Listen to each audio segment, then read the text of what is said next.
Game 7, matira-matibay sa pagitan ng San Miguel at TNT ngayong 2021 Philippine Cup. Wala nang bukas sa parehong koponan, isang aangat at isang uuwing luhaan. First quarter pa lang, makikita natin na both teams are very eager to have the edge sa larong ito. Pinababayaan lang ng referee na maging physical ang laro at unting-unting na nag-iinit ang mga players at bumibilis ng laro. And we have another close first quarter, 10 all halfway of the first. Dalawang players ng TNT ay bumaksak na sa floor.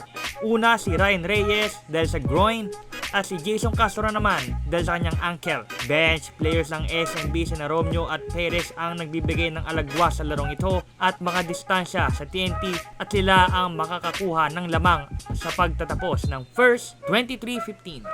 And TNT will open a 7-0 run to start the second quarter para makadikit sa SMB ng isa at ayaw magpaiwan ang TNT sa larong ito. At si Kelly Williams ang nagbibigay buhay sa TNT hindi lang sa larong ito kundi sa buong series. And TNT regained their lead 27-25, 7:40 mark of the second in this very close game as we expected na magiging back and forth ang aksyon.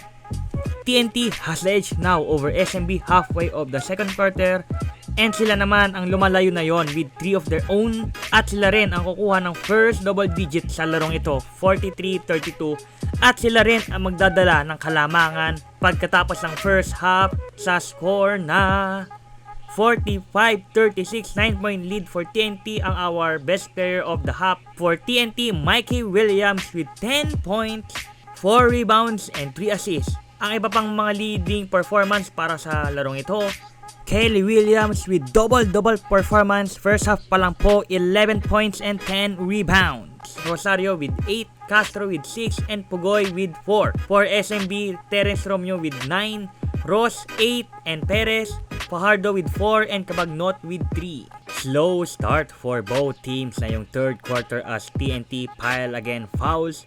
Dahil doon, nabibigyan ng SMB ng pagkakataon na makalapit, ngunit nagmimintis ang mga tira ni Fajardo from the free throw line. And TNT continue running and kicking in transition. And we have a very slow pace quarter and mabagal po ang usad ng ating scoring.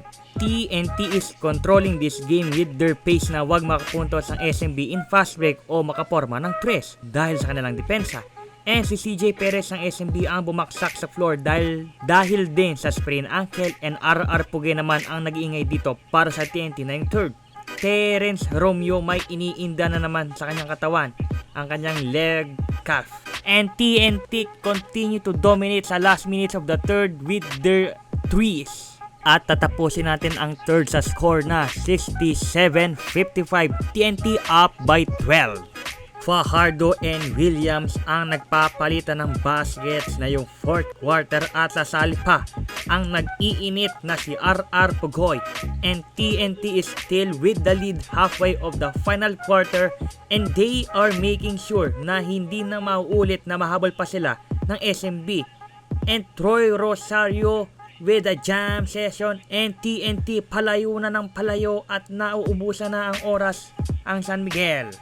What a massive run for TNT. They're up by 21 points, 92-71. And TNT will win this game and series. Sila po ay babalik sa PBA Philippine Cup Finals and they will beat the mighty San Miguel Beermen. Ang ating pong leading scorers para sa TNT, RR Pugoy with 27.